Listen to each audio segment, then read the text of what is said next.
16h45, bienvenue, c'est l'heure de votre grand dossier qui poursuit cette édition spéciale pour vous raconter ce qui ressemble bien à une nouvelle tentative d'assassinat sur Donald Trump. Un homme armé a tenté de s'en prendre au président américain et son administration cette nuit lors du dîner des correspondants à Washington. Vous verrez toutes les images, minute par minute, seconde par seconde, des premiers tirs entendus jusqu'à l'exfiltration du président américain en quelques secondes par le Secret Service. On décryptera ces séquences et toutes les questions autour notamment de cette sécurité autour du président américain. Était-elle suffisante pour l'événement ? On en sait également un peu plus sur le profil de cet assaillant avec les premières informations qui tombent et le début de l'enquête. Mais d'abord, les faits. Il est 20h36 à Washington, 2h30 heure française, lorsque des coups de feu retentissent juste à côté du président américain. Écoutez et regardez.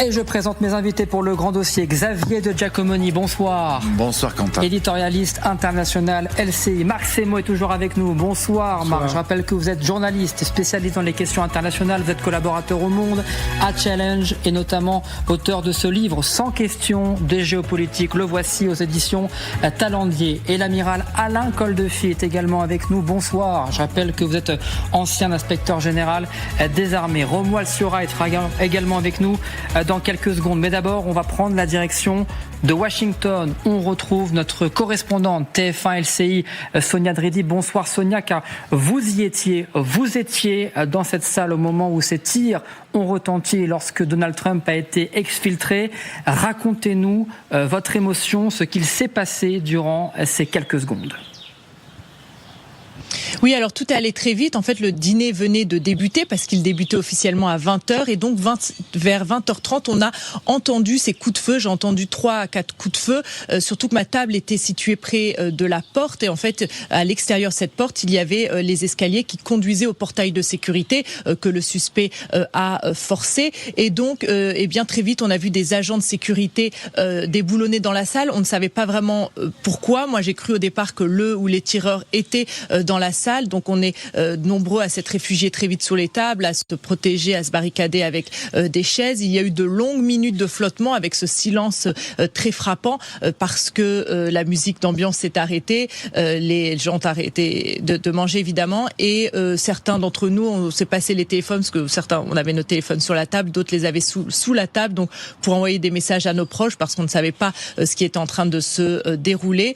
Et puis au bout de plusieurs minutes, peut-être vers 20h40, 42, ces agents de sécurité, après avoir évacué Donald Trump et le vice-président et Donald Trump et d'autres membres de l'administration, on a vu de plus en plus d'élus, de membres de l'administration être exfiltrés. J'ai notamment vu Kash Patel, le directeur du FBI, puisqu'il était à la table juste à côté de moi.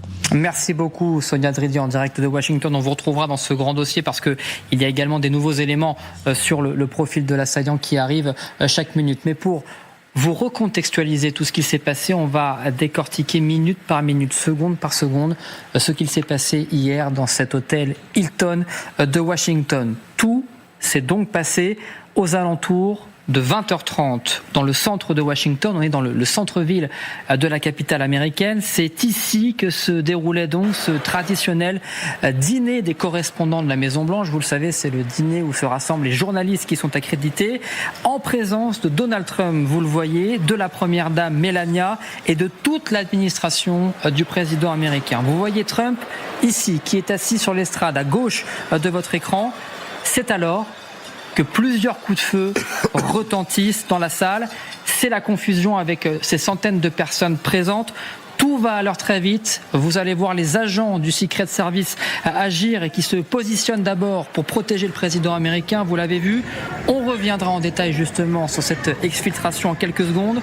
Le président américain, vous le voyez, est mis très rapidement en sécurité, ainsi que la First Lady. J.D. Vance, également le vice-président américain, devant les journalistes qui restent accroupis. Alors que s'est-il passé exactement ?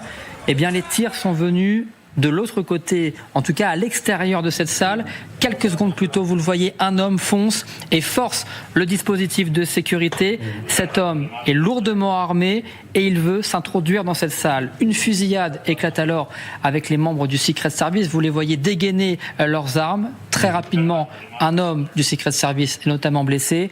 Et cet homme est interpellé, vous le voyez, cette image publiée par le président américain en personne sur ses réseaux sociaux.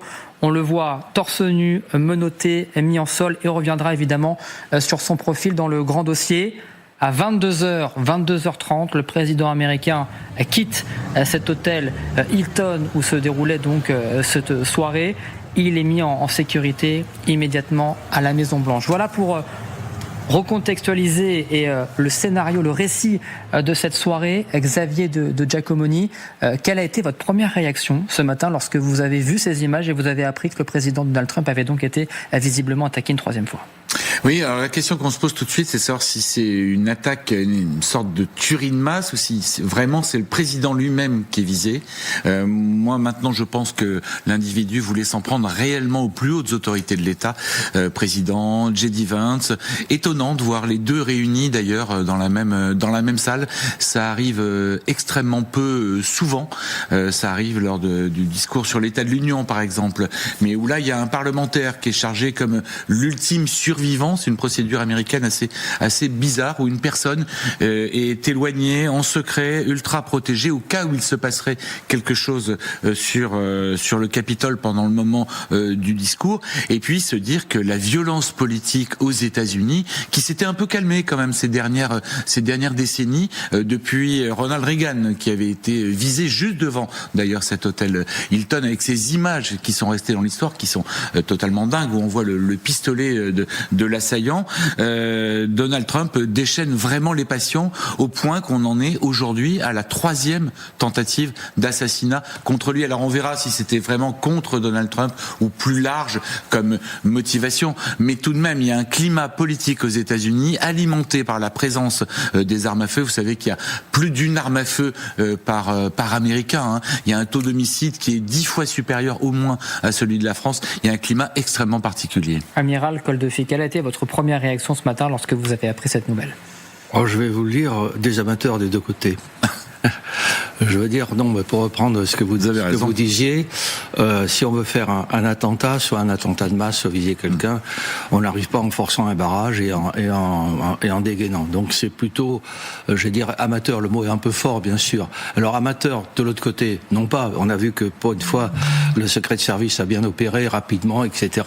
En revanche, c'est tout ce qui est en amont qui montre la faiblesse du renseignement américain et en tout cas des personnes qui sont chargées d'évaluer la situation, les risques, etc. Parce que là, il y a un point de faiblesse, visiblement. Alors, je reprends maintenant mon amateur, qui était un peu fort, c'était juste pour vous surprendre. Je pense que, ouais, voilà, c'était ma première réaction. On ne sait pas très bien quels sont les objectifs du tireur. Quand on rentre comme ça, c'est on rafale, ou on peut pas imaginer qu'il puisse franchir plusieurs barrages et tirer directement sur... On est un étage au-dessus de l'endroit où se passe le dîner. Il faut descendre un escalier. Effectivement, et on verra après. C'est loin, un fusil de chasse qui n'est pas l'idéal pour rafaler. Exactement. C'est pas une arme automatique telle qu'on peut la trouver aux États-Unis assez facilement. C'est très intéressant et on verra justement, parce que les équipes de LCI, on verra ça un peu plus tard dans le grand dossier, se sont infiltrées entre guillemets pour voir à quoi ressemblait cet hôtel Hilton de l'intérieur et voir le parcours qu'aurait pu prendre cet assaillant. Je dis bien aurait pu parce qu'il a été interpellé juste après, justement après cette l'étage supérieur. On était quand même loin de la salle. Effectivement. Marc Semo, votre première réaction, encore une fois, on en a discuté cet après-midi. Ça a été à la fois la stupeur et non.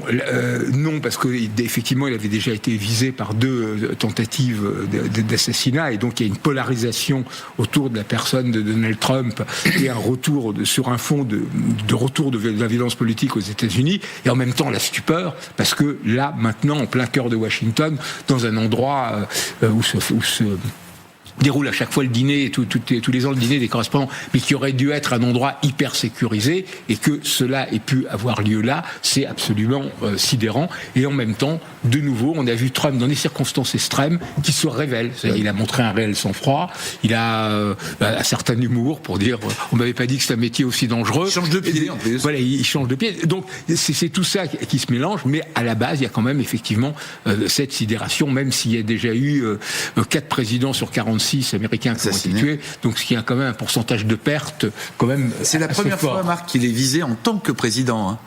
Alors effectivement, les 2 premières fois, il était candidat. Il n'était pas encore. Effectivement, notamment la. Alors effectivement, il y avait cet homme qui s'était d'intrusion.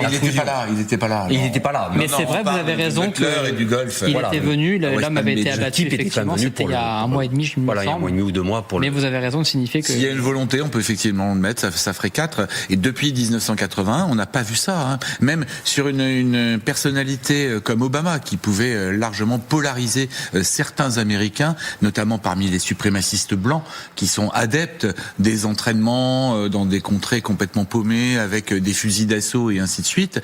Il n'y a pas eu de tentative d'assassinat contre lui. Donc on voit bien que par rapport à Trump, il y a quelque chose d'extrêmement spécifique. Romal Siura, vous nous avez rejoint. Merci. Je rappelle que vous êtes essayiste, directeur de l'Observatoire politique et géostratégique des États-Unis de l'IRIS. Vous êtes également auteur de ce livre, America 250, aux éditions Les Nouveaux Éditeurs. Vous êtes franco-américain également, donc vous connaissez parfaitement la société américaine. Et évidemment, Donald Trump, c'est aussi votre président, évidemment. C'est important également de le dire. Ce matin, lorsque vous avez découvert ces images, lorsque vous avez appris la nouvelle, vous avez été sidéré, vous avez été énervé, en colère. Quelle était votre réaction ? Écoutez, plusieurs choses. Et vous avez oublié de préciser que je vis dans le seul quartier MAGA de New York. Je plaisante, mais c'est vrai, ce qui me permet de prendre le pouls de la population MAGA chaque jour. Écoutez, plusieurs choses. Premièrement, la tristesse, évidemment, de voir à quel point mon pays est aujourd'hui polarisé et combien la violence politique devient, peut-être pas quotidienne, mais devient récurrente. Deuxième chose, ce qui m'a également choqué, ce sont comment dirais-je, les erreurs qui ont été commises.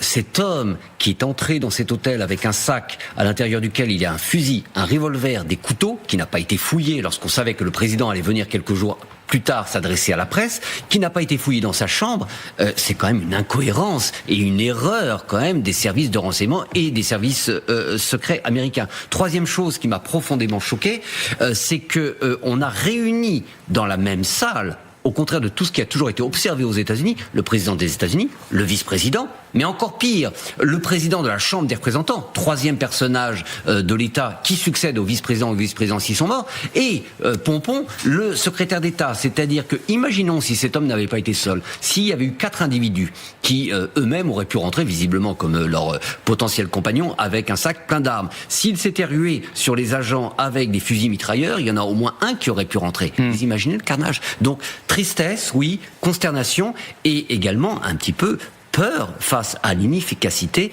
de l'État. On reviendra un peu après dans le grand dossier sur ces failles et les questions qui existent autour de cette sécurité, parce qu'il y a ces images effectivement qui sidèrent une partie évidemment du monde, avec cet homme qui force les portiques et plus généralement, vous en avez parlé, de cet homme qui séjournait dans cet hôtel depuis plusieurs jours, en tout cas, qui avait pu du coup venir avec ses propres armes. Mais du coup, on en sait un peu plus également depuis le début de l'enquête et au fil des minutes sur le profil de l'assaillant. Les médias américains évoquent ces dernières informations, notamment c'était un homme qui avait, je cite, une rhétorique anti-Trump, anti-chrétienne. Cet homme, il s'appelle Cole Thomas Allen, c'est donc l'auteur présumé des tirs. On fait le point avec vous, Kadi Adoumdouas, parce que à l'heure où l'on se parle, donc ses motivations commencent à se dessiner. Oui, selon CBS News, il a avoué aux enquêteurs, il a reconnu que lors du premier interrogatoire, effectivement, qu'il comptait s'en prendre à des membres de l'administration Trump. Alors son mobile exact reste encore un peu flou à l'heure où on se parle, mais en tout cas, effectivement, ce qui est avéré, c'est que pour parvenir à ses fins, ce fameux Cole Thomas Allen avait donc réservé cette chambre au Hilton Washington quelques jours plus tôt, ce qui lui a permis effectivement d'accéder à ce hall en tant que client. Et c'est là, vous le souleviez à l'instant, Quentin, que l'on peut déjà se poser les premières questions autour de l'aspect sécuritaire, sur les failles de la sécurité. Il était lourdement armé. Il avait donc un fusil de chasse, un pistolet et plusieurs couteaux. D'ailleurs, un fusil et des douilles ont été retrouvés sur place. Et ce qui rend ce profil particulièrement troublant, c'est que cet homme n'avait pas de casier judiciaire, il n'était pas connu des services de police. Ah oui, puisque justement, 2 heures, à peine après les faits, écoutez cette première réaction de Donald Trump. L'assaillant a été capturé. Je crois qu'il vit en Californie. C'est une personne malade. Très malade. Nous ne voulons plus que ce genre de choses adviennent. J'ai dit aux forces de l'ordre qui étaient présentes ce soir qu'elles avaient effectué du très bon travail. Voilà, sauf que ce fameux suspect n'est ni un malade, ni un illuminé, c'est le moins qu'on puisse dire. C'est un homme qui est parfaitement intégré à la société américaine. Il vient de Californie et il est diplômé d'une licence en génie mécanique au prestigieux Caltech. C'est une école d'élite à Pasadena. Il a obtenu une maîtrise en informatique. Après Caltech, il a travaillé comme ingénieur en mécanique avant de devenir développeur de jeux vidéo, puis enseignant. D'ailleurs, il a même été nommé enseignant du mois. C'était en décembre 2024. Donc plutôt le portrait un peu parfait, si on peut dire, dans cette société américaine. Certaines personnes de son entourage le qualifient même de génie, d'homme extrêmement stable. C'est dire, donc tout sauf un malade, ce que disait Donald Trump tout à l'heure. Et puis, effectivement, il y a une descente de police quelques heures plus tard au domicile du suspect à Torrance. Vous voyez, ce sont les images qu'on voit ici sur votre écran. Officiellement, alors il n'a pas ce qu'on appelle d'affiliation politique. Il n'est pas farouchement démocrate. En tout cas, oui, il a fait un don de $25 à un comité pro-Kamala Harris en 2024, mais c'est tout. Il n'a pas fait étalage plus que ça de ses ambitions politiques. Ce qui surprend effectivement et ce qui interroge à l'heure où on se parle, c'est de comprendre tout simplement comment un homme normal, qui n'est ni un marginal, ni un fou dangereux, un brillant élève, un enseignant très apprécié, faut le dire, eh bien, discret et stable, arrive à ce geste-là, comparaîtra en tout cas demain officiellement pour usage d'armes dans un crime violent et agression d'agents fédéral. Donc l'enquête ne fait que commencer. Merci beaucoup Kady Adoumdoua. C'est vrai, Marc Semo, quand on voit ce profil, il détonne. On a l'habitude de voir parfois des personnalités qui sont adeptes des armes, avec parfois des anciens militaires. On a vu parfois des histoires comme ça. Là, c'est pas du tout le cas. C'est presque le voisin parfait. Mais c'était déjà pas du tout le cas avec le jeune qui avait tenté de tuer à Butler en Pennsylvanie Donald Trump pendant la campagne. Et là, alors effectivement, pour le moment, avec une arme plus perfectionnée. Avec une arme plus perfectionnée d'ailleurs, et de façon beaucoup plus efficace, parce que ça s'est joué. C'était quasiment un miracle qu'il ait juste tourné la tête à ce moment-là. Mais justement, la personnalité de Cole Allen est très bizarre, parce que on voit à quel point il est absolument rationnel, etc., etc. Et ce geste, on en parlait déjà tout à l'heure, a quelque chose de très bizarre de la manière. Qu'est-ce qu'il espérait faire en arrivant avec un fusil de chasse, des revolvers et des couteaux? Parce que, il voulait tuer le président, mais les chances, pour quelqu'un qui est quand même un ingénieur capable de calcul rationnel, avoisinaient le néant. Non pas parce que effectivement, il avait parfaitement compris qu'il pourrait peut-être rentrer dans la salle, mais une fois qu'il serait rentré, il n'avait pas ce qu'il fallait pour tuer, voilà. Donc c'est extrêmement bizarre, et c'est en ça qu'on retrouve cette situation d'une polarisation toujours plus terrible de l'Amérique trumpienne, et où Donald Trump, même si dans sa réaction il était très modéré, pacificateur, que la violence, il a quand même énormément, par ses déclarations, ses provocations, ses tweets, etc., accentué la polarisation et la violence potentielle dans la société américaine. Et effectivement, rapidement, les mots peuvent devenir du plomb. Juste avant de vous donner la parole, Xavier Giacomoni, on va donner ces dernières informations des médias américains, parce que d'après les premiers éléments, notamment la sœur de cet homme aurait déclaré aux autorités fédérales, en tous les cas américaines, que cet homme faisait des déclarations radicales régulièrement et qui parlait de faire quelque chose pour réparer le monde. Comment un individu, on le voit, assez rationnel, en tous les cas c'est ce qui paraît de prime abord, en tout cas de l'extérieur, peut en arriver à vouloir agir de telle sorte? Oui, d'autant plus qu'il n'est pas rationnel dans la méthode.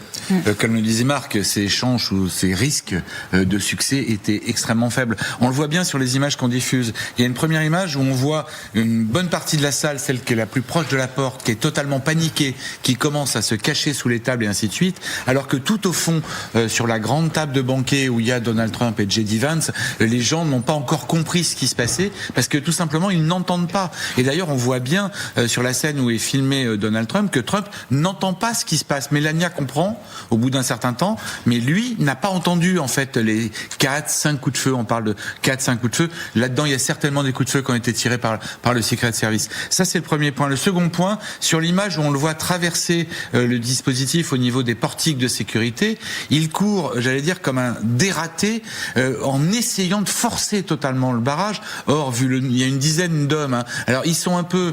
tout le monde est rentré dans la salle, donc ils sont un peu en pause, ils sont un peu relâchés, mais très très vite ils retrouvent leurs réflexes. Ce qui me paraît très étonnant, c'est qu'il n'ait pas été tué. Et il y a une attitude, moi, qui me paraît être, qu'on voit assez souvent, de personnes qui veulent se suicider en commettant un acte, ce qu'on appelle suicide by cops en anglais, suicide par policier tout simplement, c'est-à-dire se faire tirer dessus pour mourir. Moi j'ai été très étonné, vous posiez la question tout à l'heure de ce qui m'avait étonné, de voir que l'individu était toujours en vie.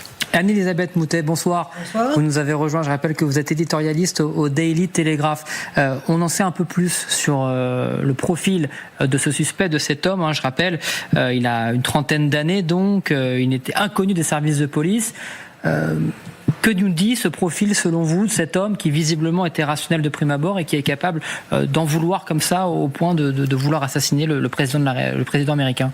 Ce qui me paraît évident, c'est que l'hystérisation du débat, d'ailleurs des deux côtés, est telle que pour quelqu'un qui a une faille qu'on n'a pas décelée nécessairement, ça déclenche.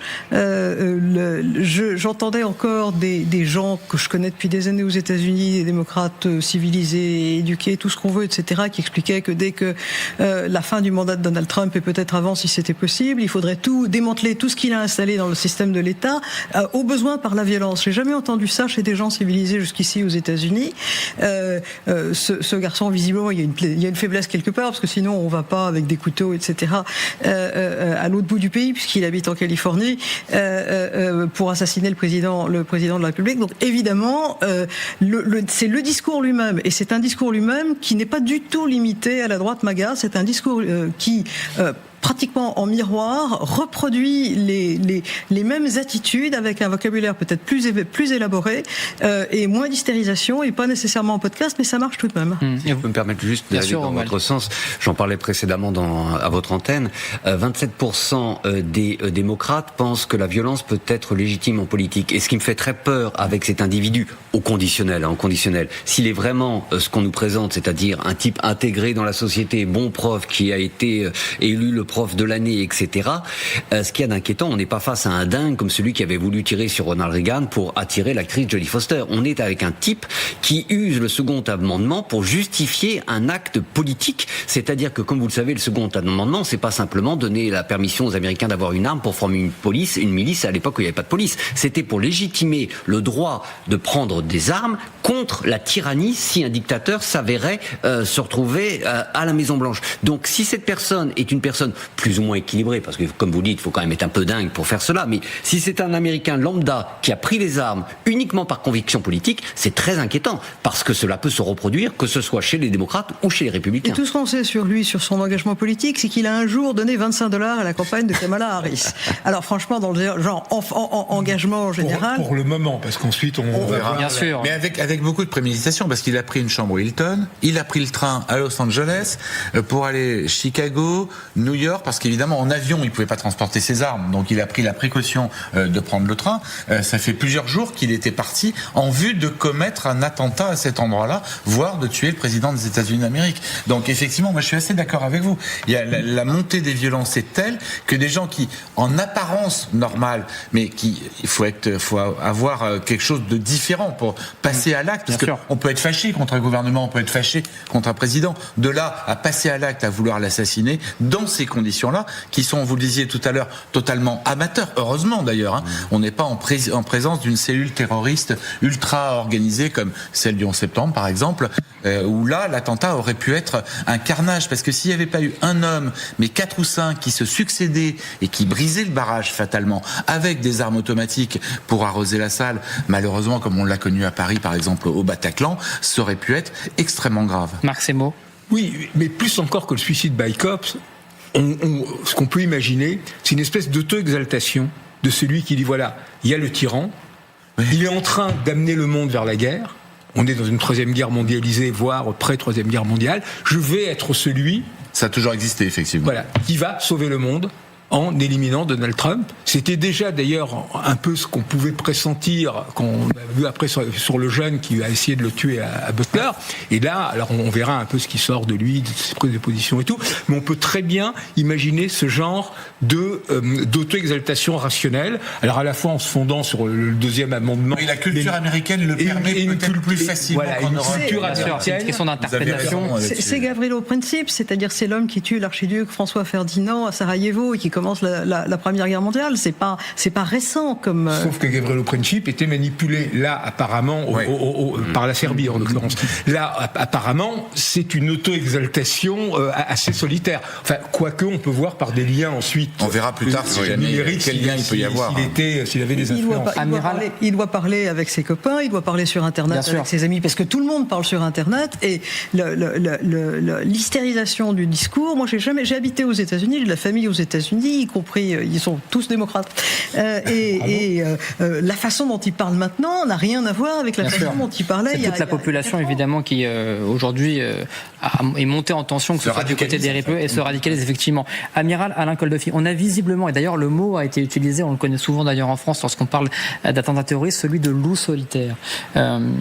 Ce genre de profil qui ne détonne pas au sein de la société, il est vraiment très compliqué à analyser, à anticiper pour les services de renseignement. À anticiper certainement. À analyser, après non, ils vont analyser au vu des déclarations qu'il va faire lors de ces interrogatoires. Mais à anticiper, je veux dire, on peut pas mettre sous surveillance tous les ingénieurs ou tous les professeurs ou tous ceux qui ont une vie normale et raisonnable. Moi, je voudrais revenir sur ce qui a été dit précédemment, parce qu'il y a une leçon à tirer, c'est que la violence verbale n'est jamais innocente. Et on doit en prendre compte dans notre propre pays et en Europe occidentale. La violence verbale de Trump, qui bien sûr à l'extrême, il en paie le retour. Parce qu'on a hystérisé, comme vous le disiez, madame, la société américaine, plus ou moins, et que là, on se rend compte, on le sait dans le passé, on a appelé ça le populisme, etc. Mais là, c'est de la violence verbale. Et la violence verbale, il faut faire très attention dans nos sociétés, parce que nos sociétés sont fragiles au regard de ce qu'est cette violence. Car on a toujours des esprits comme celui qui a papa, je monte pardon, comme vous le décriviez, la personne qui vont prendre au premier degré ou qui vont, je veux dire, intérioriser cette pulsion et qui vont passer à l'acte. Et je crois que c'est une leçon à dire autour de ce plateau. Attention à la violence verbale dans tous les débats démocratiques, c'est la faiblesse des démocraties. Alors sur LCI, on essaye de vous faire comprendre au mieux ce qu'il s'est passé. Et les équipes de la rédaction sont allées regarder à quoi ressemblait cet hôtel. Précisément, vous avez vu ces images de cet homme qui forçait ce portique de sécurité. Eh bien, les équipes de LCI ont réussi à voir, à comprendre où se situait exactement ce lieu et à quelle distance on se trouvait par rapport au président américain. Matteo Ciaravino, on va faire le point avec vous parce que c'est sidérant. On est vraiment passé à quelques mètres du drame. Effectivement, et c'est précieux, vous le disiez, ce que les équipes de LCI ont réussi à récupérer, c'est cette modélisation 3D. Mais d'abord, on va s'arrêter sur ces images que vous voyez sur votre écran. Retenez bien ces deux portiques que vous voyez, ces deux portes où est passé justement le suspect, Cole Thomas Allen, 31 ans. Il est passé à toute vitesse ici.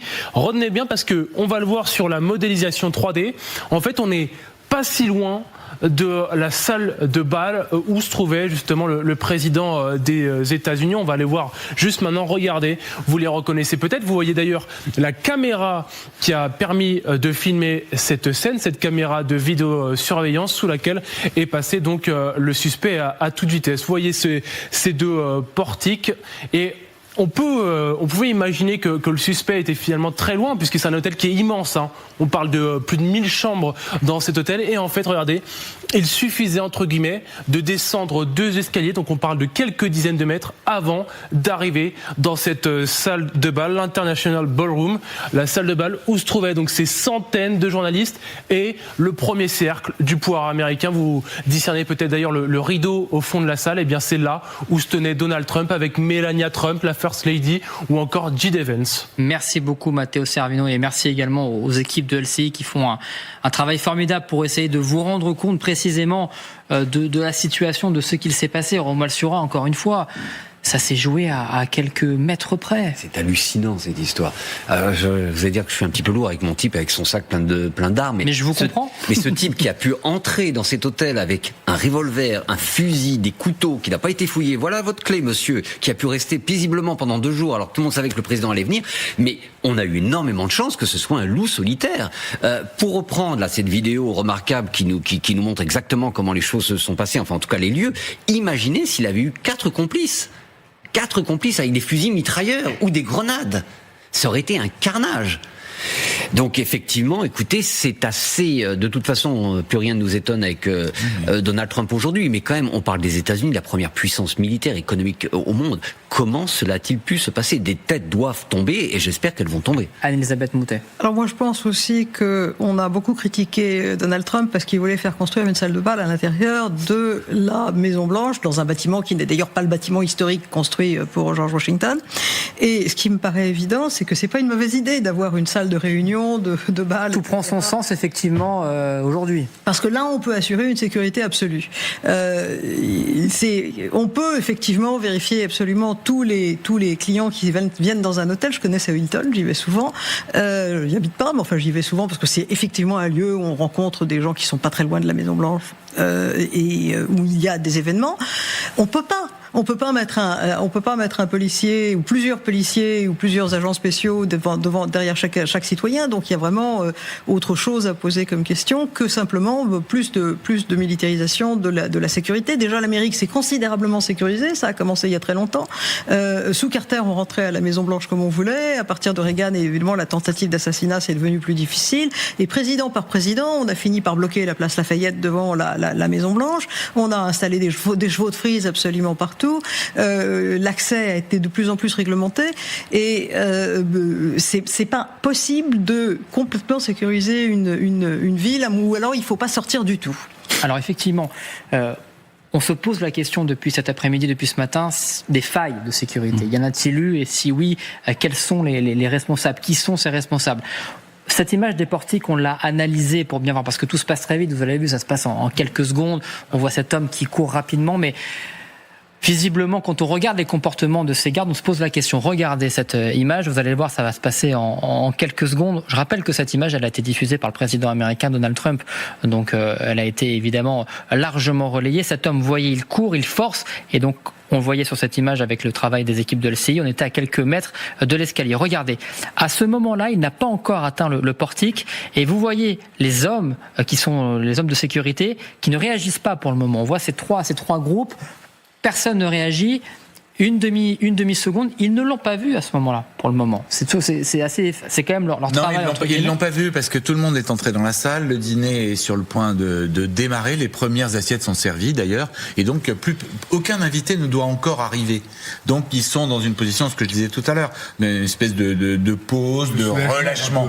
Mais là où il faut, à mon sens, pas non plus exagérer, c'est qu'à partir du moment où ils percutent le dispositif et où ils le voient, la réaction des agents de sécurité sécurité, elle est parfaite. Et ce qu'on n'a pas, c'est la caméra qui serait de l'autre côté. Le moment où il est interpellé, je le répète, sans être tué. Il faut bien voir qu'aux États-Unis, que ce soit le Secret Service, lorsqu'il y a une atteinte au président des États-Unis d'Amérique, ou la police, dans des cas vraiment extrêmement banals de contrôle routier ou autre, il y a très souvent des morts, parce que les policiers américains tirent beaucoup plus rapidement que ça ne se passe en Europe. Donc le travail à ce niveau-là a été très bien fait. Là, en revanche, au jour joint, c'est que sécuriser l'Hilton de Washington, où il y a 2 à 3 000 personnes, c'est tout simplement impossible. L'événement ne doit pas se tenir là. Alors, est-ce qu'il doit se tenir dans la nouvelle salle de bal de Donald Trump? Ça, j'en sais rien, puis la justice en décidera, parce qu'elle est extrêmement difficile à construire d'un point de vue juridique, cette salle de bal. Mais dans un hôtel comme ceci, c'est pas possible à sécuriser. Ceci dit, le tireur seul, s'ils avaient été 4, j'en ai parlé tout à l'heure, vous avez raison, ou 5, ça aurait été beaucoup plus compliqué. Mais ce qu'il faut bien se rendre compte, c'est qu'il a été interpellé, encore une fois, sans même être blessé d'ailleurs. Raphaël Jérusalemi est également avec nous, Marc Semo. Je vous donnerai la parole juste après. Bonjour Raphaël Jérusalemi. Je rappelle que vous êtes ancien officier du renseignement militaire israélien et auteur de Tribune de guerre aux éditions David Reinhardt. On a des questions à vous poser. Je vous pose la même question que j'ai posée à Xavier Giacomoni il y a quelques instants. Est-ce que pour vous, il y a eu des failles de sécurité quand vous voyez ces images notamment? Alors pour moi, les images que l'on voit montrent une conduite exemplaire des services de sécurité. Ils ont réagi très rapidement. La personne qui s'approche pour être un client de l'hôtel, n'oublions pas que si vous avez une clé d'une chambre de l'hôtel, on pense que le coupable effectivement avait réservé une chambre à l'hôtel Hilton. Vous pouvez circuler librement de l'hôtel, vous pouvez être un membre du personnel. Donc le fait que vous soyez dans ce couloir ne doit pas immédiatement inspirer la méfiance, mais la réaction a été très très rapide. Là où justement, à mon avis, il y a eu un problème, c'est plus justement dans la sécurité élargie, concentrique, autour de l'événement. Il y a autour de cet endroit, avec ces gardes du corps à l'entrée, ce qu'on appelle d'autres agents qui circulent, en civil bien sûr, qui se mêlent par exemple aux clients de l'hôtel dans le lobby, aussi dans la rue, car il y avait une manifestation anti-Trump dans la rue, et donc là aussi il y a des agents qui circulent et qui cherchent effectivement toute personnalité louche. Il y a aussi des drones qui survolent l'édifice, et donc c'est plutôt à ce niveau-là qu'il y a eu un manque de vigilance ou de détection d'une personne qui avait l'air quand même peut-être louche, dans la mesure où il était armé d'une carabine de chasse, et ça quand même ça passe pas tout à fait inaperçu. Il fallait qu'il la cache sur lui. Il avait aussi apparemment une arme à poing et des couteaux, donc il aurait dû être repéré bien avant c'est arrivé à l'étage de l'événement même. Oui, mais Raphaël Jérusalemi, pardon une nouvelle fois pour cette question, mais quand on voit ces images, un homme qui court alors qu'on sait que le président américain est à quelques mètres en dessous, vous ne relevez pas quand même un manque de vigilance là à ce moment précis où j'imagine que normalement ils doivent être fixés vers ce portique de sécurité qui est là justement pour assurer la sécurité des convives et notamment du président américain. Pour vous, il n'y a pas eu de manque de vigilance ? Si, je suis d'accord avec vous, il y a un relâchement, on le voit sur les images, c'est vrai. Mais d'un autre côté, ils sont à une distance qui n'est pas alarmante s'il se passe quelque chose. Le suspect est loin de la cible. Même s'il arrivait d'ailleurs à passer ces quelques gardes du corps ici dans le couloir, il sera intercepté. J'ai parlé d'une sécurité concentrique. Il y a des agents à toutes les entrées. Il y a des agents même parmi les invités assis aux différentes tables. D'ici qu'il arrive au podium où est assis Donald Trump, il aura énormément d'obstacles à parcourir. Marc Semo, vous vouliez réagir ? Oui, je pense que les failles de sécurité, si on a eu, ça a été en amont. C'est-à-dire le fait, on en parlait tout à l'heure avec Guillaume Farl, que les clients de l'hôtel n'aient pas été vérifiés. Quand les États-Unis, quand un président américain vient en France, et lui on parlait, il donnait l'exemple justement des Jeux Olympiques, les services américains exigent que l'on vide l'hôtel ou au moins que l'on fasse un check absolument systématique de tous les clients, éventuellement qu'on fouille les chambres, qu'on aille avec des chiens renifleurs d'explosifs, etc. Donc c'est là qu'il y a une faille majeure. Alors c'est vrai que c'est pas simple, ça tient de l'impossible. Elisabeth le disait, c'est 1000 à 2000 clients, donc c'est gigantesque. Mais en même temps, là-dessus, voilà, c'est imparable. Si le type peut arriver, ils auraient pu effectivement être plusieurs. En arrivant séparément, prendre une chambre tout simplement, et à partir du moment où vous êtes client de l'hôtel, vous pouvez circuler comme vous voulez dans l'hôtel, y compris en portant un gros sac noir. Effectivement, on peut attaquer la salle ou les abords de la salle, parce que finalement ils ne sont jamais arrivés jusqu'à l'entrée de la salle où se tient le dîner des correspondants. Alain Coldefille, comment on explique que les États-Unis demandent une sécurité maximale, notamment en France, justement, avec les Jeux Olympiques. Moi, je me souviens, je le disais tout à l'heure, je me souviens notamment aux Nations Unies, Emmanuel Macron, qui est arrêté pendant 15 minutes, on parle quand même du président de la République français, qui est arrêté pendant une dizaine de minutes sur la rue américaine parce que le convoi de Donald Trump passait. Et je me souviens d'ailleurs, parce que la séquence avait été filmée notamment par les équipes de la présidence, qui appellent Donald Trump en disant « Est-ce que tu peux accélérer parce que tu es en train de me faire retarder ?» Comment expliquer ce double niveau avec ces demandes notamment aux pays étrangers et là, ce qu'on voit avec un hôtel Hilton qui n'est pas évacué, avec des clients qui sont encore présents et visiblement cet homme qui arrive armé, encore une fois, lourdement armé, je rappelle, un fusil de chasse, des pistolets, des couteaux à quelques mètres du président. Oui, parce qu'il y a dans la mentalité des services américains de sécurité au sens large, il y a l'idée qu'en dehors des États-Unis, les autres sont des amateurs. Et que... Écolo et pollué. Ce que vous disiez tout à l'heure. L'eau du robinet est polluée. Et que bon, j'ai vécu, quand j'étais dans la marine en 89, le dîner des chefs d'État à l'hôtel de la marine avec les services américains. Ils avaient même voulu faire élargir la porte qui donne de rue Royale, une porte du XVIIIe siècle, etc. Voilà, ils considèrent qu'ils sont chez des amateurs. Quand ils sont chez eux, ils ont peut-être une autre approche, peut-être qu'il y a différents services qui se marchent sur les pieds. Je connais pas très bien leur organisation. En tout cas, ce qui a été dit autour de la table, je souscris totalement.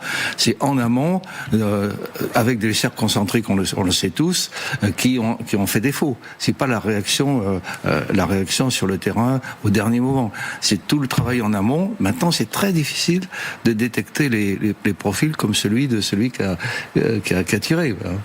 C'est pas des profils qui rentrent dans la machine. Peut-être qu'un jour l'intelligence artificielle va permettre de mieux réagir, mais je pense qu'on n'en est pas là encore. Vous voyez cette dernière information, Donald Trump qui s'exprime aux médias américains, qui confirme ce qu'on disait juste avant, notamment de cette information donnée, le suspect qui aurait écrit un texte antichrétien.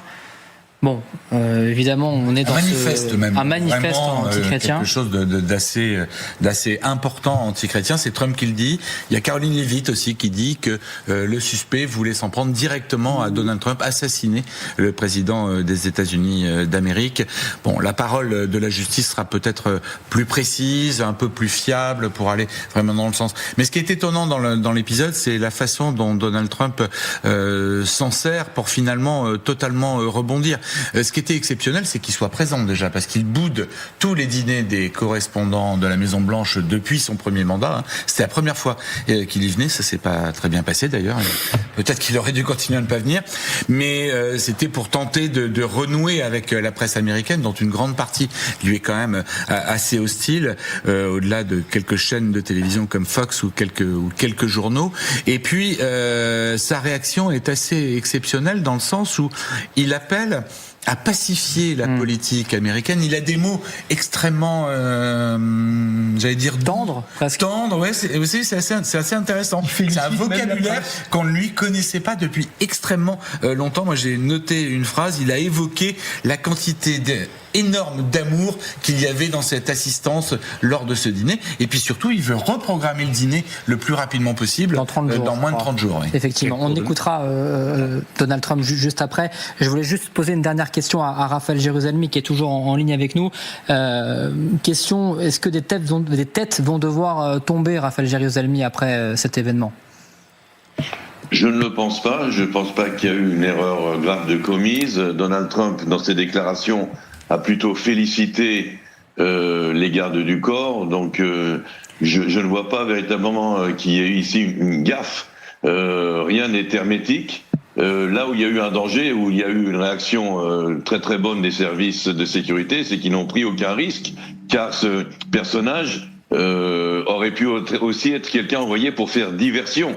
Il y aurait pu y avoir plus proche ou dans la salle des vrais professionnels. Lui, il n'était pas du tout. Donc des professionnels qui pouvaient perpétrer un attentat, et lui aurait en fait servi de diversion à ce moment-là. Je vois très mal qui ici pourrait être accusé de quoi que ce soit. On ne peut pas changer les protocoles, et la décision est en fait aux politiques aussi, et pas seulement sécuritaires, d'avoir des événements importants en dehors de lieux sécurisés, que ce soit dans un hôtel de luxe, que ce soit dans un autre endroit. Et je pense que c'est une excellente décision. On ne peut pas quand même non plus enfermer les chefs d'État dans un aquarium et les empêcher de sortir.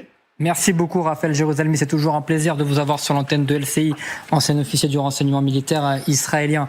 Alors, l'autre image qui a saisi le monde entier ces dernières heures, c'est ces images de cette exfiltration du président américain Donald Trump en quelques secondes. Images sidérantes, on les a vues et on va les décortiquer avec vous, Matteo Ciaravino, minute par minute, seconde par seconde, parce que quand on décortique ces images, on se rend compte que tout s'est joué en 20, 30 secondes. Ouais, exactement, c'est même pas un décortiquage minute par minute, c'est vraiment seconde par seconde. Et on va commencer par une heure précise, 20h34 et 56 secondes. On va être, vous allez le voir, sur l'estrade présidentielle. Et la première à se rendre compte que quelque chose se passe, c'est elle, la First Lady, Melania Trump, juste à côté de Donald Trump. Vous voulez, alors qu'un tour de magie est en train d'être fait, eh bien, il y a du grabuge, des tirs résonnent et Melania Trump semble, elle, apeurée, alors que Donald Trump, vous voyez, juste à côté, Quentin, il est plutôt impassible, il se rend pas vraiment compte de ce qui se passe. On a bloqué l'image, regardez sur ses lèvres, on semble comprendre what's happening, qu'est-ce qu'il se passe, et c'est la question que tous les convives se posent à ce moment précis, puisqu'il faut le dire, tout va très vite. Regardez sur cet autre angle qu'on va vous montrer dans 2 petites secondes. Regardez, on va se focaliser ici à gauche de l'image, puisqu'il y a de nombreux agents des services secrets américains qui viennent entourer le président. Ils sont 4 au total à se mettre autour pour éviter qu'une balle ne lui arrive dessus. Ils sont particulièrement vigilants sur leur garde parce qu'on ne sait pas à ce moment-là où est le tireur. Ici, il est même dans la salle. Du coup, ils vont rester très vigilants. Et de l'autre côté de l'estrade, on a le vice-président, vous voyez, Jill Evans, qui est lui tiré par le smoking pour être mis en sécurité à droite de l'estrade. Ensuite, des hommes armés arrivent, foncent vers Donald Trump pour assurer sa protection encore une fois.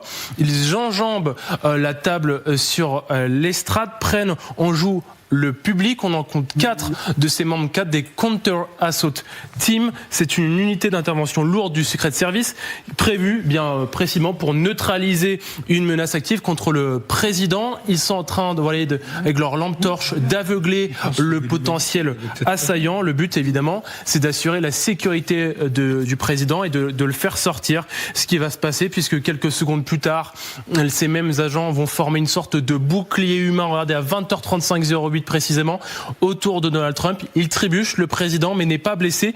Ils le font sortir de la salle. Il est ensuite suivi par ces hommes casqués et en kaki. Eux, ils font partie de l'Emergency Response Team qui s'occupe, elle, de la sécurisation du site.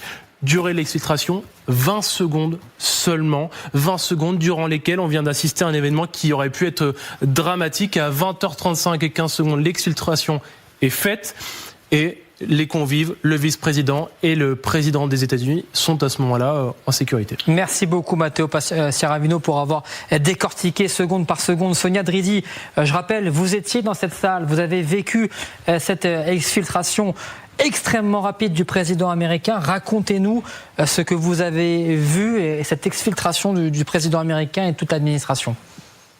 Alors, j'étais assise à une table qui était très proche de la porte qui donne donc sur la sortie de cette salle et sur les escaliers où il y avait tout près ce portique de sécurité. Donc, j'ai l'impression que de notre côté, on l'a entendu les coups de feu, on a réalisé ce qui se passait un petit peu avant le président, parce que du coup, très vite, nous, on s'est mis sous la table, on a vu les agents de sécurité, les agents du Secret Service déboulonner dans la salle et commencer les exfiltrations. Sur le coup, on n'a pas tellement compris ce qui se passait, il y avait beaucoup de confusion. J'ai cru que le tireur ou les tireurs étaient peut-être dans la salle, et c'est ensuite, au bout de plusieurs minutes, quand on a commencé à sortir de sous les tables, qu'on a compris qu'ils étaient en train d'exfiltrer les personnalités de ce dîner, parce qu'évidemment, il y avait le président, le vice-président, mais aussi tout autour de nous, des membres de l'administration. À côté de moi, il y avait Kash Patel du FBI, on avait aussi le secrétaire à la Défense, le secrétaire d'État. Donc, c'est en effet allé très vite pour les exfiltrations, et ensuite, pour l'exfiltration du président en tout cas, et ensuite ça a pris plusieurs minutes pour que d'autres, notamment des membres du Congrès également, soient exfiltrés. Merci beaucoup Sonia Dredi pour ce témoignage. Anne-Elisabeth Moutet, on parlait il y a quelques instants des éventuelles failles de sécurité autour de cet hôtel. Visiblement, sur cette opération d'exfiltration de Donald Trump, l'opération a été 100% réussie. Ils sont extraordinairement compétents. Je veux dire, c'est facile de dire ils savent pas travailler, mais ils sont extraordinairement compétents. Ils ont des techniques tout à fait mises au point. On a remarqué lors de la première tentative d'assassinat de Donald Trump, pendant un meeting de campagne où on lui a tiré dessus, qu'il y avait certains agents qui avaient du mal à le faire bouger, alors qu'il y a un protocole pour le faire bouger.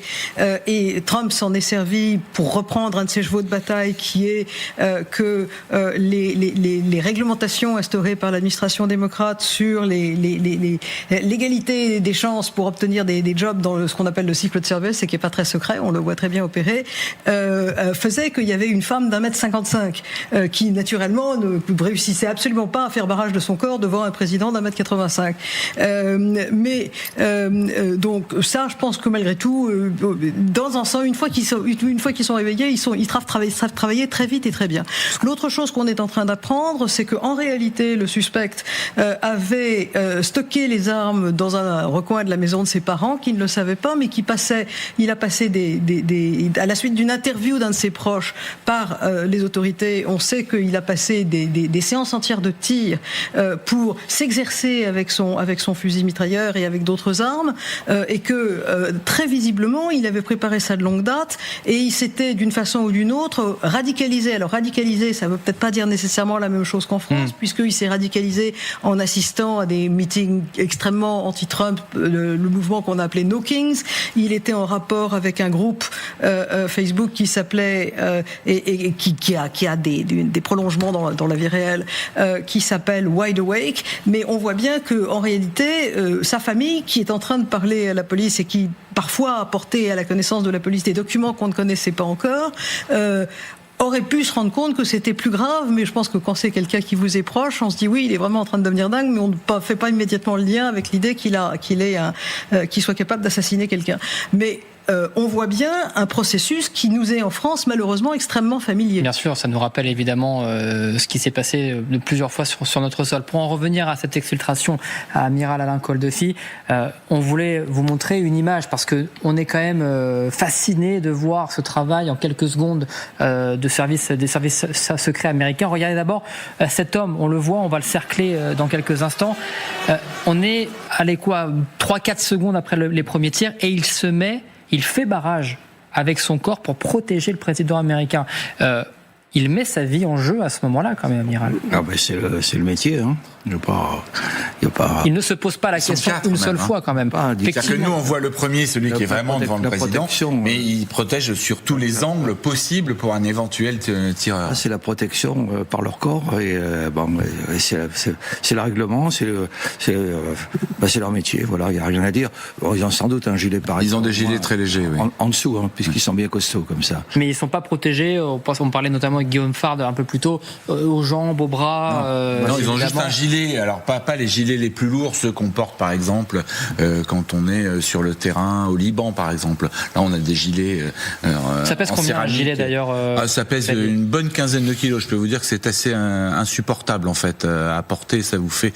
Enfin moi maintenant à mon âge, ça me fait assez mal au dos en fait. Ils ont des gilets beaucoup plus légers que ça, mais qui protègent quand même des balles de petit calibre. Et puis vraiment ils l'entourent pour que un tireur n'ait aucun angle pour pouvoir tirer sur le président. Alors effectivement, vous avez raison. Une femme d'1m57 face à Donald Trump, voilà, c'est pas la personne idéale à mettre en face. Mais là encore, quand on dit il y a eu des failles dans le dispositif de sécurité, le dispositif de sécurité ne fonctionne pas pour empêcher l'individu de pénétrer dans l'hôtel, bien évidemment, puisque ça se passe dans un hôtel. En fait, il n'aurait pas fallu sans doute que ça se passe dans un hôtel comme celui-ci. C'est énorme le Hilton de Washington. Je ne sais pas si vous êtes déjà allé, Quentin, mais c'est des dédales et des dédales de couloirs. Il y a plus de 1200 chambres. Il y a plusieurs entrées. Oui, il y a plusieurs entrées, effectivement. Il y a des niveaux, évidemment, dans tous les sens. Donc, c'est impossible, à mon sens, de filtrer tous les jours 2000 personnes. Puis en plus, qui entrent, qui sortent. C'est pas juste on entre le matin, on sort le soir, par exemple, comme dans un travail, ou comme ici à TF1. Donc, c'est très difficile. En revanche, la suite, d'abord, il a été intercepté, et puis on le voit bien sur les images, le dispositif est parfait, et il est évacué. Ce qu'il faut bien dire, c'est pas tout à fait pareil avec les présidents français.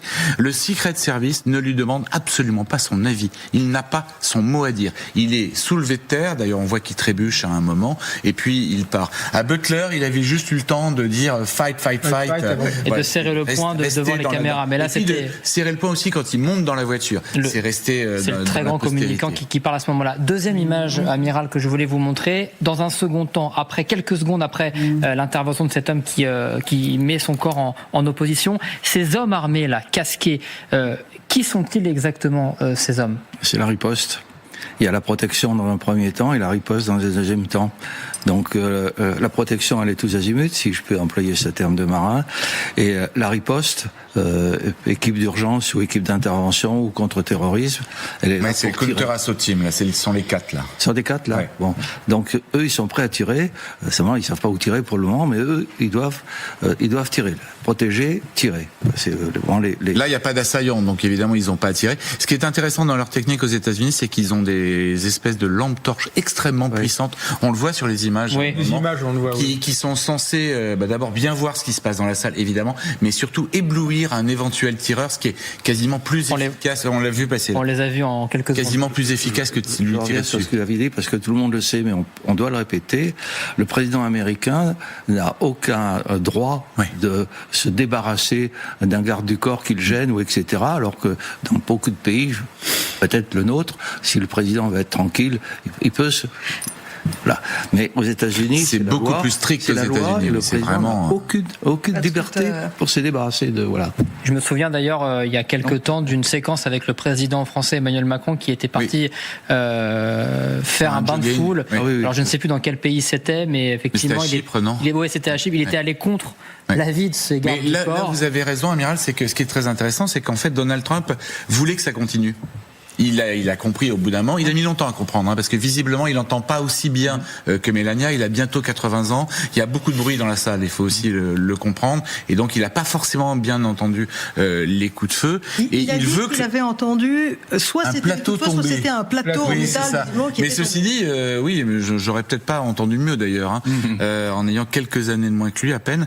Mais il voulait absolument que le dîner continue. C'était vraiment the show must go on. Le spectacle doit continuer quoi qu'il arrive. Et puis, l'amiral le disait, le Secret Service ne lui a pas donné le choix. Le dîner a été interrompu. Il fallait absolument faire ce qu'on appelle une levée de doute, savoir si dans la salle, il n'y avait pas d'autres éléments, que cette personne n'était pas là en termes de diversion, qui pouvaient s'en prendre aux invités et au président des États-Unis d'Amérique. Et une autre illustration pour voir à quel point ce Secret Service évolue très rapidement et ne pose pas de questions, justement, que ce soit au président américain ou même à J.D. Vance. Regardez cette séquence, parce que le vice-président américain était également présent juste à côté, et vous allez voir la violence. Regardez cette scène.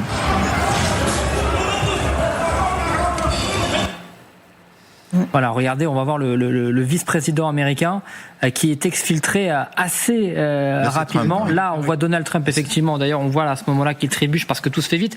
On leur pose pas de questions, Romuald Siora. C'est violent. Enfin, pour le coup, vraiment. Comme ça a été dit, le président n'a pas son mot à dire. L'objectif est de sortir le vice-président ou le président.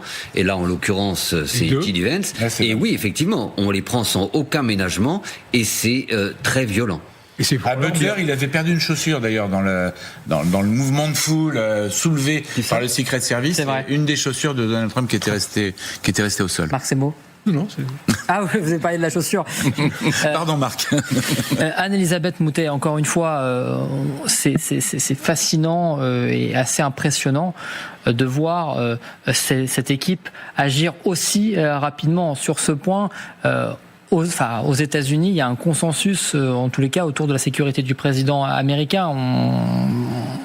On estime que le travail est quand même bien fait à ce niveau-là, quand même. Alors, d'une part, oui, et d'autre part, vraiment, le premier traumatisme, c'est Dallas en novembre 1963, c'est l'assassinat de Kennedy, et c'est le fait que on peut tirer sur le président. C'est pas le premier président assassiné. Abraham Lincoln a été avec le vice-président dans la voiture juste derrière. Donc, oui, là aussi, il y avait les deux personnages en même temps sur le même événement. Et alors, effectivement, si les deux sont au même endroit et que l'État entier est décapité, ensuite c'est le président du Sénat qui prend le relais, mais malgré tout, de la Chambre. Le vice-président est président du Sénat.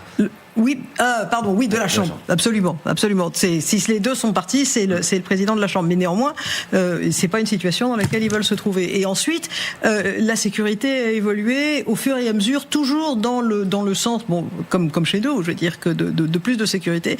Et en France, on peut peut-être essayer de faire de la finesse, mais en tous les cas, en Amérique, c'est dans le doute, on envoie une grosse division et des chars. Donc c'est ou l'équivalent humain de ce genre de défense. Alors, ironie de l'histoire quand même, parce que cet événement s'est passé à cet hôtel Hilton de Washington, exactement le même lieu où s'était déroulé un événement similaire en 1981, une tentative d'assassinat qui visait Ronald Reagan. On va revoir ces images, Xavier de Giacomoni. C'était le même hôtel Hilton, effectivement. Regardez cette séquence parce que les images sont des images d'histoire extraordinaires. On voit notamment ce qui se passe et on entend également ces coups de feu. Regardez, écoutez.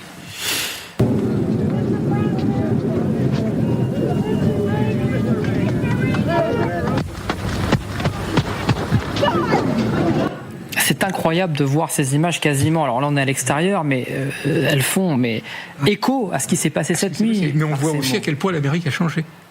C'est-à-dire, le type qui tire sur Reagan était un déséquilibré, qui voulait en réalité se rendre important, notamment pour séduire Jodie Foster. Donc on est vrai. C'est une façon comme une autre. Oui. Alors effectivement, Ronald Reagan, toujours avec sa classe habituelle, cette phrase à sa femme. Aujourd'hui, on est dans une société beaucoup plus polarisée, où la violence est revenue, où le pire semble possible. Et c'est ça qui est quand même extrêmement impressionnant. Et d'ailleurs, une des questions qu'on peut se poser après cette tentative d'assassinat, c'est en quoi elle va changer Trump. Et ce n'est pas simplement faire de la psychologie, c'est de la politique. Parce que chez Trump, le psyché est quand même, et l'ego, et l'aspect personnel est quand même fondamental dans sa politique. Donc déjà maintenant, on peut s'interroger sur les conséquences, aussi bien dire en politique intérieure, où, je terminerai là-dessus, où il a été extrêmement modéré. Étonnamment, il n'a pas attaqué les démocrates comme il avait attaqué les démocrates. Pour l'instant. Avec ce qui sort sur le personnage, on peut à cet égard craindre le pire. Où il félicite la presse, où il la félicite même pour le travail bien fait, où il insiste pour qu'on refasse l'événement. Il y a cette phrase absolument terrible où il dit, voilà, là j'aurais fait un discours très inapproprié, mais je le ferais très ennuyeux. Mais ce qui est intéressant avec ces images qui ont 45 ans, qu'il faut le rappeler, c'est que le président se déplace dans la rue. Alors évidemment, il a le Secret Service autour de lui, il est quand même extrêmement serré. Mais aujourd'hui, on ne voit plus ce genre de pseudo bain de foule. Et puis dans le même temps, les agents qui interviennent pour ceinturer la personne qui vient de tirer sur Ronald Reagan sont des agents de la police de New York de manière tout à fait classique. Et là aussi, c'est efficace. Le président a été touché, il a été blessé, il a été hospitalisé, mais l'homme n'a pas pu le tuer dans les secondes qui ont suivi. Mais il y a un autre membre du cabinet du ministère de Reagan qui lui a été paralysé à vie, John Brady. Alors il y a une chose importante, c'est que Trump, déjà après Butler, il était persuadé que Dieu le protégeait. Et là, vraiment, il doit se dire c'est la deuxième fois et demie que ce genre de choses, d'incidents se passe, et il est quelque part, je crois qu'il est dans une espèce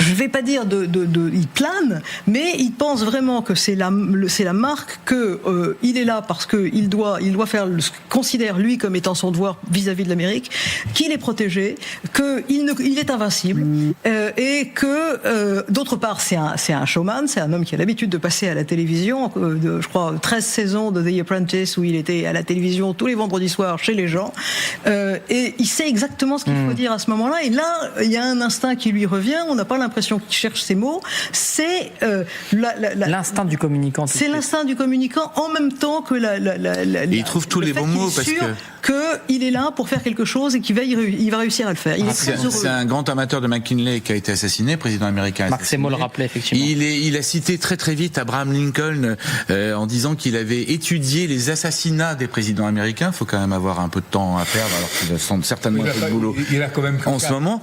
Et il dit que les présidents qui sont assassinés, ce sont ceux qui produisent les plus grands impacts. Et il se met dedans en disant « Je déteste dire que cela m'honore, mais j'ai fait beaucoup, donc finalement qu'on essaie de m'assassiner, c'est à peu près normal. » Et en fait, ça rehausse encore ma stature. Juste avant d'évoquer justement cette partie et d'évoquer la suite notamment, parce que est-ce que ça va changer quelque chose pour Donald Trump, cette nouvelle tentative d'assassinat sur sa personne? Un mot peut-être, encore une fois, de ce qui s'est passé dans le contexte, parce qu'il y avait évidemment le président américain, il y avait son administration, mais il y avait également des centaines de journalistes présents dans cette salle, et le drame aurait pu être véritablement terrible, évidemment. Alors, on va faire un point avec vous, Chloé Barbeau, sur ce dîner. Ah oui, effectivement, juste avant, parce que je voulais montrer encore une fois, vous savez que Sonia Dridi, notre correspondante TF1 LCI, était sur place au dîner hier soir. Elle nous a raconté son témoignage et elle nous a livré, et c'est là le sang-froid notamment de ces journalistes, et encore une fois, il faut féliciter le sang-froid de Sonia Dridi hier soir. Elle nous raconte sur le moment ce qu'il se passe, ça dure quelques secondes, mais écoutez et regardez. On était tous sous l'état parce qu'on a entendu ce qui ressemblait à des tirs, et je vois là les membres de l'administration partir. C'est quand même un sang-froid d'expliquer concrètement, de raconter les faits. Elle voit l'administration Trump, les membres de l'administration qui quittent les lieux, elle voit l'exfiltration et elle le raconte. Alors, pour remettre du contexte, Chloé Barbeau, vous nous avez rejoint, bonsoir. Rapidement, ce dîner des correspondants, de quoi s'agit-il exactement à Washington? Alors c'est une soirée qui est organisée chaque année à Washington, le dernier week-end du mois d'avril, et elle a lieu dans un grand palace de la capitale, le Hilton. Elle réunit les correspondants à la Maison-Blanche, ce sont les journalistes qui suivent tous les jours l'actualité du président américain. Mais il y avait aussi des patrons de presse et des invités de marque. Au total, plus de 2500 personnes étaient présentes. C'est une soirée très chic, vous le voyez, tenue de gala obligatoire. C'est mieux pour poser sur le tapis rouge. Le repas est ensuite servi dans une gigantesque salle de bal. Il y a des mets de qualité et en théorie des animations, des sketchs et des discours. Et la soirée donc ne s'est malheureusement pas passée comme prévu. Oui, il est 20h34 heure de Washington, 2h34 heure de Paris, juste après le discours de bienvenue. Plusieurs coups de feu et immédiatement tout le monde s'abrite sous les tables. Au même moment, le président américain, son épouse et les membres de l'administration sont évacués. Mais dans la salle, c'est la confusion générale. Même le patron du FBI, vous voyez, est sidéré, il se baisse et il attend. Quelques minutes plus tard, évacuation générale. Tout le monde doit quitter la salle, direction le hall de l'hôtel, puis l'extérieur du bâtiment une fois que le périmètre est sécurisé. La prochaine vidéo, attention, témoigne de la panique de certains invités. Regardez, cette femme, c'est Erika Kirk, la veuve de l'influenceur conservateur qui a été assassinée l'année dernière. Elle est visiblement terrorisée, en larmes, et elle répète « Je veux rentrer chez moi, I want to go home ». Au final, personne n'a été blessé hier soir, mais la soirée a tourné au fiasco et l'événement est reporté. Merci beaucoup Chloé Barbeau, c'est vrai que ce sont des images saisissantes. L'image presque la plus saisissante, c'est le patron du FBI, on le voit justement, qui ne sait pas quoi faire visiblement lui aussi.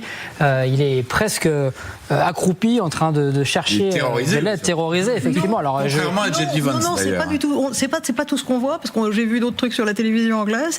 Et à un moment, il se redresse et au contraire, il fait passer sous la table les gens qui sont à sa table. Donc la vision qu'on a eue en tous les cas dans la presse anglo-saxonne, c'était que Kash Patel, qui est dans une situation politique absolument épouvantable, après la publication d'un long article sur ses déboires variés et alcoolisés dans The Atlantic, il a peut-être sauvé son job avec cette histoire-là. Alors effectivement, et d'ailleurs ça fait écho aussi à ces images de Pete Hegseth. Je ne sais pas si vous avez vu le secrétaire à la guerre qui lui aussi s'exfiltre presque tout seul de la situation, assez calmement d'ailleurs. C'est pas l'exfiltration de J.D. Vance ou du président Donald Trump. Alors c'est pas le même statut. Voilà, c'est ça. Il n'a pas le droit au même traitement. Aussi, et puis après, Pete Hegseth, c'est un ancien militaire. Il a combattu, il était dans la garde nationale à l'époque. Il a combattu surtout en Irak. Il a été en Afghanistan, mais c'est pas là où il a été sous le feu. Et il a l'habitude des situations comme celle-ci. Et on le voit bien. Après, tout ce qu'il fait dans l'armée américaine, il y aurait beaucoup à dire, mais là, dans ce cas-là, il a gardé son sang-froid, il a participé notamment à l'évacuation de personnes. Amiral Alain Koldefy, pour un militaire se retrouver dans ce genre de situation, c'est pas commun, mais on est préparé quand même. Non, on n'est pas préparé à des coups de feu dans un bal.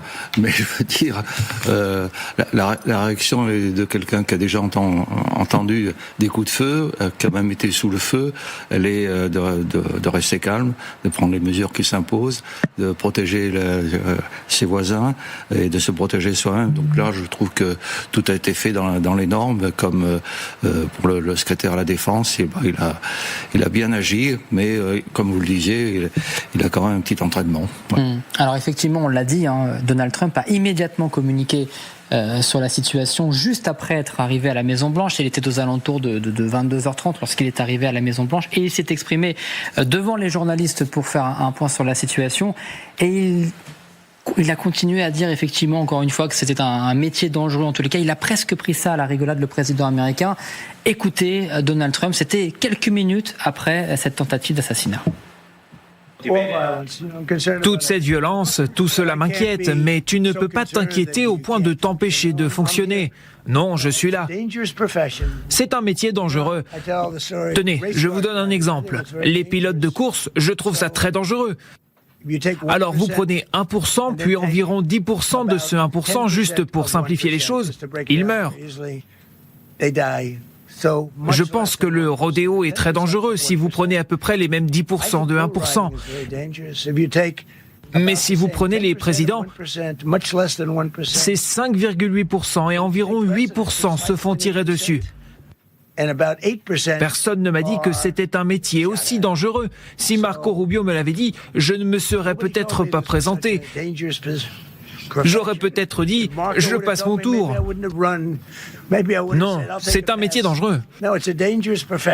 Marc Seymour, on se posait la question en antenne, est-ce que cet événement allait changer quelque chose ? Visiblement, Donald Trump ne va pas changer après cet événement. Oui et non, parce que cette espèce de sang-froid dans les moments extrêmes, il l'avait déjà montré à Butler. La vraie question, c'est qu'effectivement, comme le disait Anne-Elisabeth, il était déjà convaincu d'avoir la providence divine. Il va être encore renforcé. Parce que ce qui est frappant chez Trump, par ailleurs, c'est que cette idée de la destinée manifeste des États-Unis censée apporter la liberté et la lumière au monde, tous les présidents l'ont à des degrés divers. Mais lui, il l'a, mais à la différence des autres, c'est pas le nous, c'est le je. Et dans cette dimension totalement mégalomane de son rôle mondial, etc., raisonnablement, on peut imaginer qu'il va être encore conforté après ce qui vient de Même le blasphème ne l'a pas handicapé, parce qu'il a commis un blasphème monumental d'apparaître en Dieu, soignant... Et cette passe d'armes avec le pape, en Dieu, qui a été enlevé d'ailleurs. Il a guérissant les blessés avec derrière le drapeau américain des chasseurs et des F-15. Romuald Siora, est-ce que cet épisode va conforter Donald Trump ou ça le fragilise ? On se pose évidemment la question. Cet épisode est très très important. cela va effectivement, comme vous le dites, conforter Donald Trump dans son côté christique et d'être l'élu, mais ça va également accentuer une fuite en avant vers l'autoritarisme. Trump se trouvait à un moment fragilisé comme il ne l'a jamais été. Pour la première fois depuis plus de 10 ans, sa base MAGA commençait à s'éloigner de lui dû à la guerre en Iran. C'était le président qui avait promis de ne jamais entraîner le pays dans ce genre de guerre. L'inflation repartait à la hausse, des élections de mi-mandat s'annoncent très très difficiles, et même son propre entourage à la Maison-Blanche commençait à l'isoler. Bref, c'était un président affaibli qui hier soir a repris la main. Sa cote de popularité va évidemment remonter. L'Iran, on va en parler, mais l'Iran, qui est une guerre qui est loin d'être gagnée, si ce n'est perdue, va un petit peu passer au second temps, pour l'instant, pour quelques jours du moins, et je crains que Trump se serve de cette nouvelle tentative d'assassinat pour affermir son pouvoir, et donc une fuite en avant vers l'autoritarisme. Et ça commence déjà, Romuald Siora, parce que vous voyez ces éléments, et Donald Trump, le président américain, qui s'exprime aux médias actuellement, il donne des informations sur le profil de ce suspect. On le rappelle, le suspect, je cite le président américain, déteste les chrétiens. La politique, elle reprend le dessus, évidemment. Ce message, il est évidemment adressé aussi aux Américains et pour sa politique. C'est aussi un message de politique étrangère, parce que l'opposition aux États-Unis et au fait que les États-Unis sont plus ou moins explicitement, ça n'est pas dans la Constitution, mais plus ou moins explicitement sont un pays chrétien avec des minorités, c'est quelque chose qui est important. Mais d'un autre côté, on lui a aussi donné les documents. Visiblement, c'est la famille du présumé coupable qui a fourni le nom manifeste qui avait des éléments de langage. C'était pas un homme politique, mais qui avait tout un tas d'éléments qui exprimaient une haine de la religion chrétienne. Alors ça, il y a des pistes qu'il va falloir suivre. C'est pas aussi courant que ça aux États-Unis, même dans les milieux très gauchistes, mais ça pourrait être, en revanche, ça pourrait très bien être quelque chose de quelqu'un qui a aussi touché ou été touché par de la propagande islamiste. Marc, ces mots, effectivement, on disait tout à l'heure, les premiers mots de Donald Trump étaient plutôt tendres, justement, on l'a écouté presque à la rigolade. Là, c'est l'animal politique qui reprend le dessus, justement, en délivrant ses premières informations. Il va probablement utiliser ça. C'est un animal politique, il l'a déjà montré, il était très bas dans les sondages. Il ne peut maintenant, au moins pendant un certain temps, que remonter après cette tentative d'assassinat. Vous êtes d'accord, Xavier Giacomoni ? Oui, forcément, il va en profiter, il va remonter dans les sondages. Après, l'Iran va quand même très très vite reprendre le dessus, parce qu'il va falloir trouver une issue à cette guerre qui, je suis d'accord avec vous, ne peut plus être gagnée et qui peut même être largement perdue, suivant les concessions faites à l'Iran. Mais à côté de ça, ce qui est intéressant, dans les premiers mots de Donald Trump, on verra si ça suit, on va être extrêmement prudent, mais c'est cet appel à l'unité et même à l'amour qu'il peut y avoir aux États-Unis. Ce sont des mots qu'on ne connaissait pas dans sa bouche, donc il faut voir dans les prochains jours ce que ça devient. Et on va retrouver justement à Washington Sonia Dridi, notre correspondante TF1 LCI, parce que je le rappelle, Sonia, vous étiez présente, vous étiez dans cette salle cette nuit à Washington lorsque ces tirs ont été entendus. Racontez-nous ces longues secondes au moment où donc cet homme a tiré, en tous les cas cette fusillade a eu lieu à l'hôtel Hilton de Washington.